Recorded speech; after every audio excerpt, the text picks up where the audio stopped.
If you're getting into property or you're planning to move up to the next rung of the property ladder, here are some words of advice for you. Property investment is simple, but it's not easy. And that's not a play on words.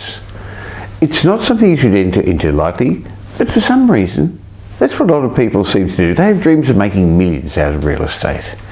They think, oh look, I can just go and buy any house, stick some tenants in, pay the mortgage in, and I'm going to make a killing. They think, how hard could it be? But the fact is, most property investors fail. Statistics show that 50% of people who buy an investment property sell up in the first 5 years, and of those who stay in property, 90% never get past the second property. So if you're looking to get into property or move up the next rung, here's some words of advice. Firstly, knowledge is property investment power. You need to understand what makes an investment grade property and recognise that not just any old property will do. You can profit from real estate in one of 4 ways. And if you get the combination right, you're going to make lots of money out of bricks and mortar. Firstly, there's capital growth. To build yourself a sound asset base, your properties are going to need to appreciate in value at wealth-producing rates of return, above average capital growth. This will come from strong demand from owner-occupiers who push up property values and tenants who are going to pay your mortgage. You also make your money with cash flow, in other words, the rents. The third way you make money in property is through tax benefits, but while you should never invest solely for this reason, a good tax strategy will help maximise your cash flow, decrease your tax obligations and increase your bottom line. And the next way is through accelerated growth. In other words, manufacturing some capital growth through renovations or property development. The next lesson I'd like you to understand is that the property market moves in cycles. And while timing the market isn't the be-all and end-all, it certainly helps to understand how the property market moves. Following the herd and buying when everyone else is on the bandwagon doesn't always work. That's often when the market's close to its peak. On the other hand, you've got more chance of nabbing a great bargain in a buyer's market. That's why Warren Buffett said, be fearful when others are greedy and greedy when others are fearful. But having said that, over the years, I've changed my view on timing the market, especially if you're an established investor. If you're in real estate for the long haul, and that's really the only way to play the game, then time in the market, owning a property that outperforms averages, will trump timing the market, making a one-off gain, but then often missing out on strong long-term growth because you bought in the wrong location. The next lesson to understand is that location does most of the heavy lifting for your property investment success. About 80% of your property's performance will be due to buying in the right location, and the balance by owning the right investment grade property, one that suits the fundamentals of the demographics in that location. So I look for a location that has a long history of strong capital growth and one that's going to continue to outperform the averages because of the demographics in that area. This will be a location where there are more owner-occupiers, people who want to live there because of lifestyle choices, and one where locals are prepared to, but more importantly can afford to pay a premium to live there because they have higher disposable incomes.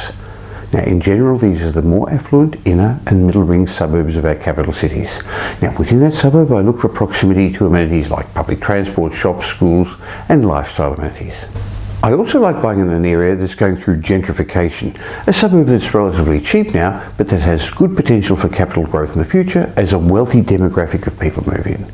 One way to find this sort of suburb is just driving through the streets and looking for some obvious indicators that people with money are moving in. Are they spending large amounts renovating or extending their homes? Are there small black, maybe it's actually now white, the new black BMWs and Audis parked in the driveways, or their old Fords and Holden Utes? Is the nature of the shops changing to more cafes and delis and lifestyle shops?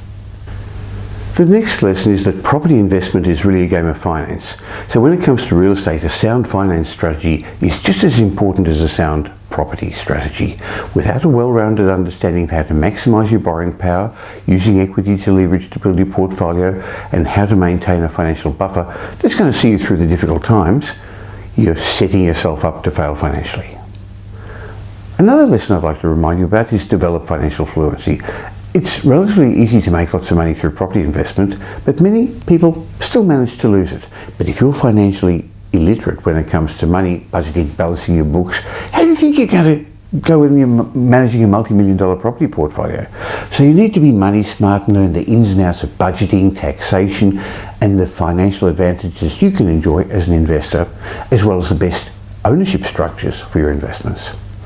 Rather than trying to learn it yourself and wearing numerous hats, it's worth surrounding yourself with a good team of professionals who can guide you with their knowledge and expertise.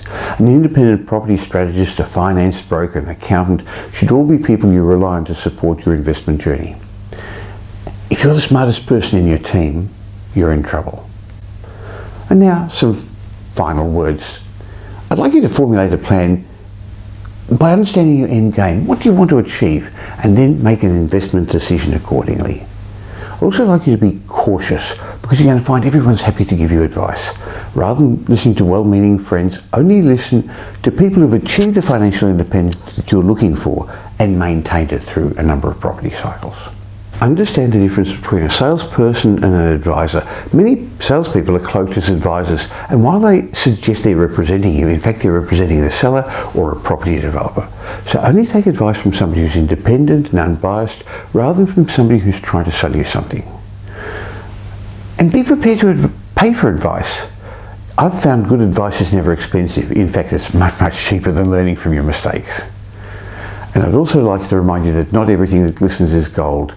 Often when you start out, you're tempted by all these opportunities and you don't have the perspective to decide what's a good investment and what isn't. Property doesn't discriminate, it doesn't care who owns it.